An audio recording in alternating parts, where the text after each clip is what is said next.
Again, one of the things that we see commonly is, well, Salesforce was bought and stood up 5 years ago, and leadership's changed maybe once or twice, and people started to get away from using Salesforce. We bought this new ERP or this accounting system, but now that sits outside of Salesforce. So right away, we're creating again an environment where we've got a swivel chair. So without that governance, we're just gonna have unhealthy scalability. In fact, we probably won't be able to scale.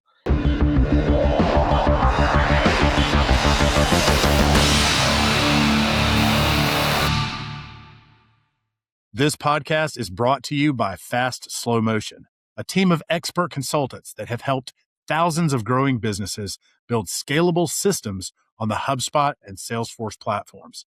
To learn more, visit www.fastslowmotion.com. Welcome to the Fast Slow Motion podcast, where we discuss strategies, ideas, and insights about how to build a business you love while enjoying your life. I'm your host, Eric Housh, and today we're diving into a topic that a lot of growing companies run into once they decide to implement a CRM like Salesforce. The expectation at the onset of these projects usually really high.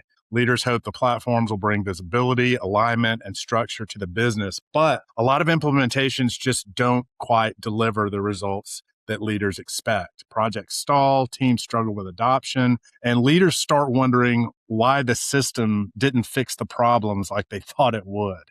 So today, we're going to zoom in there. We're going to talk about why Salesforce implementations fail in growing companies and what separates the ones that actually drive real operational results. To help us explore that, I'm super excited to introduce my very good friend, David Flick, who is a principal account executive at FSM. David works closely with organizations implementing and evolving Salesforce environments, and he's seen a lot of the patterns that can cause implementations to struggle and the conditions that allow them to succeed. David, great to have you on the show, man. No, thank you. It's my pleasure. It's an honor to be here. I appreciate you guys making time for me. Absolutely.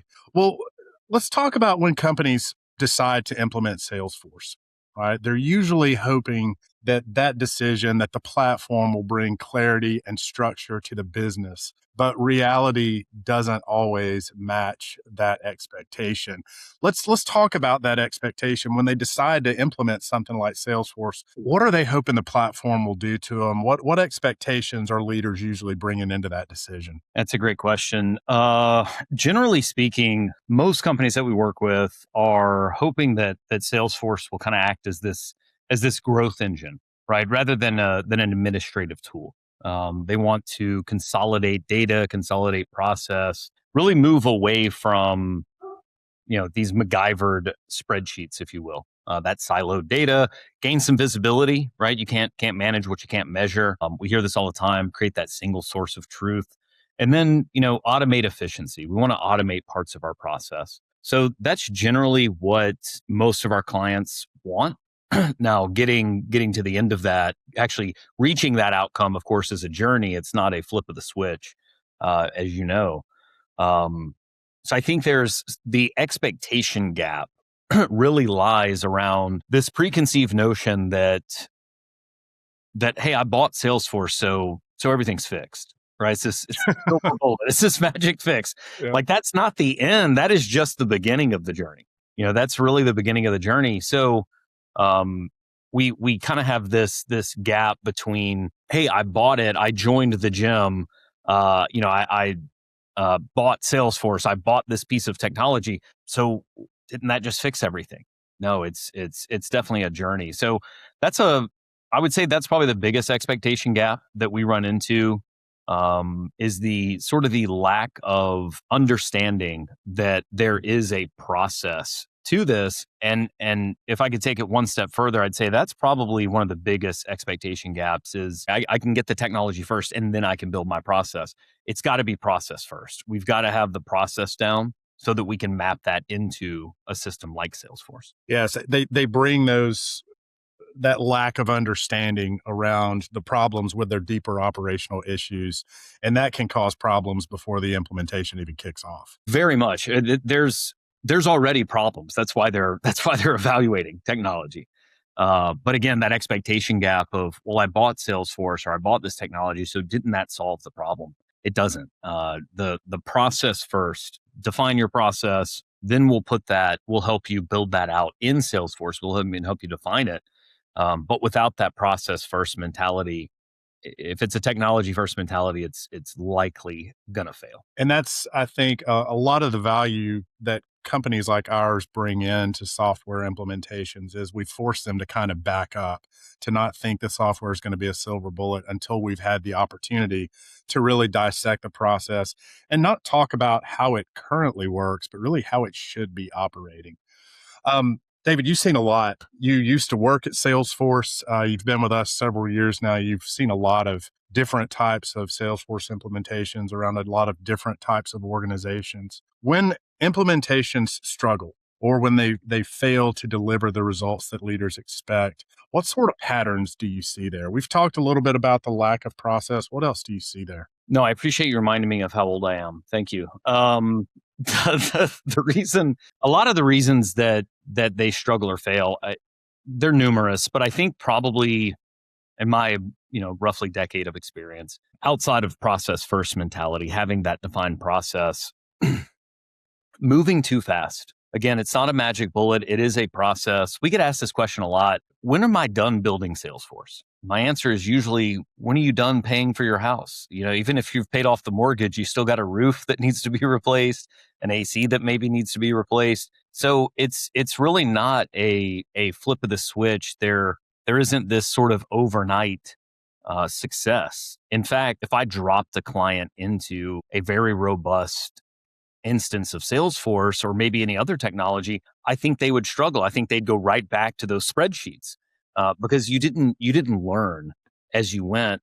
Jeff White one time challenged me. Our CEO challenged me um, on that, and it was we can't do the homework for them.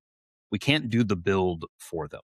They've got to, our clients have to be a part of that process. So moving too fast, really thinking, oh, I'm going to take this big bang approach, and then you're not really adopting as you go. You're really trying to go too fast. You may think you know what it is that you want, but ideally we're operating in an agile or iterative process where we build a little bit, show it to you, say, hey, Eric, does this meet your expectations? You're now more informed. A lot of our clients have never been through a technology implementation or haven't been through one of this magnitude. And so being more informed as we build, it allows us both to get closer. There's a lot more mutual collaboration. We can better understand you, you can better understand what the system can do, and therefore we can align on what those requirements and outcomes need to be. I'd say a couple others would be um, poor data quality. That one's always a struggle. If we're pulling over, junk data, it's kind of like cleaning out if you're going to move from one apartment to the next, take the time to clean that junk out. You don't need that. Pulling over that junk data, again, just tends to clog up the system. Maybe it's ERP data. Who knows? But on that note, I would say a lack of integration also can drive some inconsistencies in the build or struggles in the implementation because you're creating an environment where we're going to ask the users to do this over here, but then come over here for this and come up here for this. You almost create siloed data or siloed processes, and that can be really tough for the end users. We want them to be involved. Involve your users with that. So those would be some of the more common rather reasons that implementations struggle for sure that we run into. You mentioned a few moments ago adoption. That's another challenge that we hear about a lot. The system technically works, but nobody likes using it. Why does that happen so often? Man, that's a really good question. I think for a lot of reasons. I think the number one that I've run into again is that lack of user involvement. If I'm going to ask our sales team to go in and fill out next steps field and really use the system, I want to know that they've had an opportunity to weigh in on it, right? That they've been able to sort of put their spin on it or their flair on it. Because at the end of the day, I can build for what I think I want to do and what the organization wants. But at the end of, I'm asking the users to go in and use the tool. They need to be involved in building the process. Otherwise, they're not going to feel ownership. There may be they may be resistant to change. What is this? It's foreign. I didn't help build this. I'm not familiar with it. Another is insufficient training. You can have this beautifully technically built Salesforce system, but if no one's adopting it, it's just a digital paperweight, right? So we need more than a one-time session. We really need someone internally that's picking up the mantle, that's leading that charge on the client side to say, hey, this is how our teams learn. This is how we adopt. This is how technology implementations have gone in the past. Um, and having that, it's important because it'll again allows collaboration from our team and the client side to ensure that their users feel really positive about this. And the last thing I'll say on that, as far as adoption, is kind of back to that iterative or agile approach. It's build small and check frequently. Build small, get the users involved, get their feedback, and you'll know where you are and how close you are to meeting their expectations and providing value for those end users. That's by far the most important piece. Yeah, we say internally a lot, those that write the plan don't fight the plan. So having those teams materially involved in the design of the system and really taking care at the onset not to make it super overly complex. Let's take a bite of the apple. Let's introduce the technology slowly. Let's iterate on that. One thing I want to call out too, Slick, that we see a lot is the leaders have to buy in, right? If you're wanting people to move off the spreadsheets and have a single source of truth in Salesforce, you've got to consider Salesforce as the source of truth of the business. You've got to go there to answer the questions. And we see a lot of leaders, still going down the hall asking the questions when the data should be right there in Salesforce, Right. right? Let's stay on leadership for a moment there because I think it's crucially important in having a successful implementation. A lot of times with growing companies, the leaders wearing several hats, so the tech initiatives sometimes just get delegated down the line. Leadership approves the investment, but the implementation itself becomes somebody else's responsibility. So, from your perspective, what role does leadership alignment play in whether or not a Salesforce implementation is ultimately successful? That's a great point. So we talked about how important it is for the end users, right? And that's sort of that bottom up approach. But absolutely, Eric, exactly what you said is very, very true. You also have to have a top down approach. So it's got to be bottom up as well as top down. The role of leadership is really that executive ownership. It's critical because those implementations often face kind of I would say, sort of a cultural resistance, possibly depending on the nature of your company and how things have gone in the past. But leaders have to lead the charge, right? They have to be transparent about why we're doing this, why we're implementing this change, why we're moving to Salesforce. We've got to have someone on the other side, on the client side, again internally, that's really driving that change. Otherwise, the project risks become sort of this low priority, and everyone just thinks, oh well, someone else has it. We've got to have that ownership. We've got to sort of be the change that we want to see. If we're going to ask our end users to go into Salesforce and put information in, then as you said, it's crazy that someone's going to come walking down the hall and you're going, it's right there in that field. It's in the next step field. Like, let me Google that for you. Let me build the report and show it to you. But they really have to be transparent about their own efforts, how they're adopting the system. You got to hold your teams accountable to that defined process. So again, we can't just flip a switch. We can't just say, hey, we bought Salesforce and that's it. If we're going to expect end users to come in and really adopt the system, we've got to be transparent as leaders about how we're adopting the system, why it's so important, and what is the value. Part of this, the role of leadership is to define the value for those end users. Why should they go through and start using a system like Salesforce? So, yeah, the success of the platform then has as much to do with alignment, clarity, ownership across the org as it does with the actual configuration. We've got to have everybody on the same page. Leadership has to be bought in. Absolutely, we've got to push people to use the system. I know you've heard this before, but when I was at Salesforce, this was a common saying: if it's not in Salesforce, it didn't happen, right? So if it's not in Salesforce, if we're not using it, I get that. It's also got to be the mentality of leadership, right? We've got to hold ourselves accountable and say, hey, as a leader, I didn't put this in Salesforce, or I didn't look in Salesforce first, or I didn't build our process or define a process that puts everything sort of in that single source of truth. If that's the idea, is that we want Salesforce to be the single environment where all data flows, all process is contained, then we've got to sort of lead that charge and be the example of that. Absolutely. So, David, we've talked about the importance of process clarity at the beginning of an implementation, really asking those questions so that we have clarity around that. One of the things that I think once we have some of these implementations stood up, a thing that often gets overlooked is the ongoing governance and the ongoing updating of the system. A lot of companies treat Salesforce like a one-time implementation project instead of an operational system that should be evolving with the business. You mentioned earlier, the roof is going to start leaking, the AC is going to need some repair. From your perspective, what role does governance of the system play in the long-term success of a Salesforce implementation? I think that Eric is probably more important than maybe more important than the initial implementation. I think clients tend to judge how well an implementation went if they're using a partner on how well the implementation went when the partner was there. What we should really be thinking about is how well did the implementation go when the partner left? How successful were you in continuing to use the tool and adopting the tool, and what sort of value did you get out of it? So from a governance standpoint, ongoing, that's you got to have governance around reducing technical debt. We don't want to come in and overly build this thing.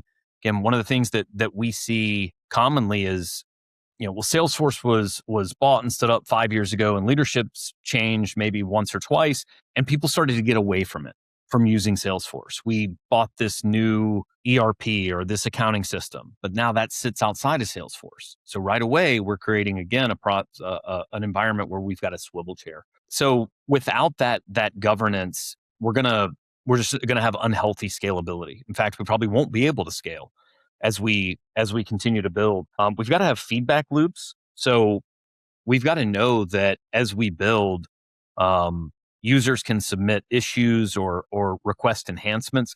There's always going to be something to do, right? Your business changes all the time. You think back to just 6 years ago with COVID, how drastic the landscape changed. Customer expectations change all the time. There's always some new competitor, right, to take a share of the pie. And so the landscape's very dynamic. It's constantly changing. So we've got to ensure that the platform is evolving with the needs of the business and the needs of the users over time. So I mentioned iterative implementation in the beginning, but it doesn't stop there. We need to think about Salesforce, and again, kind of any other technology. This isn't just bespoke to Salesforce, but treat Salesforce as a living structure, if you will. Requires regular step backs, asking, okay, is this current process still serving the business? Are we still finding value in this? Should this still be the way that we do things? We sort of need to constantly be doing that, or at least, very often coming up for air, as I call it, looking around going, okay, yes, things are going well. Now we can kind of dive back under the hood. But without that ongoing governance and maintenance and the mentality that that's really what it takes to be successful and scale this solution, you can have the best initial implementation. The first year is going great. But the longer you use it and the further you get away from that vision and that governance, the the the worse off your business is going to be.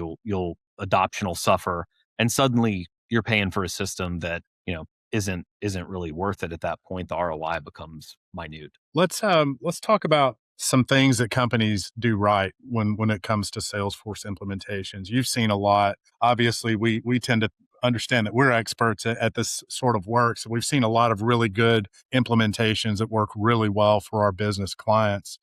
Um, once Salesforce is configured the right way, the important data is surfaced, the team is using it, we have operational clarity. What are some of the commonalities, those companies that tend to get it right? And we've talked about some of these concepts today. What are the ingredients those companies tend to do well in terms of Salesforce implementations? Yeah, I think number one is that phased approach. So what I mean by that, to be more specific and not use kind of buzzwords, build an MVP, build your minimum viable product first. Then you can start to layer on complexity once you have a need to. That's probably one of the most successful endeavors a company can embark on, is is building that MVP and then iterating from there. Don't get over your skis. Don't think you know exactly what it is that you need today or what your users want out of the system, but take that phased approach. Start with your MVP and get that foundation really strong. Then you don't necessarily have to worry about the foundation. Now you can start to enhance, and you create that feedback loop that we talked about. I think it's also standardization. We need to enforce process, sales methodology, project management, whatever we have in the system. Let's standardize that process kind of throughout the entire organization, throughout everyone that's using Salesforce, and then shared visibility, really creating that single pane of glass. So all departments can come in, can collaborate on these projects, involve your team, involve the team. We don't want too many cooks in the kitchen, as they say, but we don't build in a vacuum, right? If I'm building in a vacuum, I'm going to build what I think Eric wants, not what Eric told me that he wants. And the best way for you to know what you want, if you don't know what you want, is to start with that MVP. Really develop an understanding of what Salesforce can do, how you're going to use it, where the value lies, and then continuing to tweak as you go. But those are probably the top three sort of successful indicators. Absolutely. It's that crawl, walk, run approach that we talk about often when we're doing new implementations, getting people understanding that we're going to start somewhere, we're going to evolve from there. For organizations that do it the right way, that have successful implementations, what sort of impact do you see Salesforce begin to have inside the business? Really, like we talked about standardization, standardizing process within Salesforce. Everyone starts to adopt. What you really get a lot of, and I think this gets missed. We probably don't talk about this enough, but it gives visibility. It gives structure to say, I'll use a term, it democratizes process, right? So that institutional knowledge, your best reps aren't just stuck with institutional knowledge. Everyone has access to the process. So I think standardizing that process really drives a ton of value for the users and therefore for the organization. Reducing swivel chair, reducing frustration on the end users, on their experience. If they're having to go to 5 or 6 or 7 different tabs or different tools, that can be frustrating. So that's really impactful if you can bring everyone into Salesforce and everyone can kind of use it effectively, and we all share data. Again, I think that's on the end user side, but from a leadership standpoint, that's incredibly impactful too. We said this earlier. You can't manage what you can't measure, and so having everything in Salesforce, data follows process. So get your data in, get your process in, and data is going to follow that. So everyone benefits when we're using Salesforce. When everyone's in Salesforce, we have that standardized process. And we all have access to the data, at least the data that we should have access to. Maybe not give everyone access to everything, but it really allows visibility into high performing reps and their process. And again, kind of democratizes that, spreads it out so that we're not as reliant on institutional knowledge. We can share all of that. And then your sales teams, or it doesn't have to be sales teams, could be customer service teams, right? Salesforce is used in a myriad of different ways, but under my sales lens, that's how I look at it. Is now I can see what really high performing reps are doing. Other reps can see that, and then we can start to create a scalable, repeatable process around that. I'm imagining there's some business leaders out there in our audience listening that may be in the middle of an implementation that feels like it's gone a little sideways. So what advice would you give those listeners, and where do they need to start looking to get things moving in the right direction? Yeah, I'm going to sound like a broken record here, but process. Consult before you configure. Right? If we see a poor process, call it out. Let's fix it before we build it in Salesforce. You can model your process in Salesforce. You can model it in spreadsheets, but just have a process. Right? Have a defined process that everyone can follow, at least to start.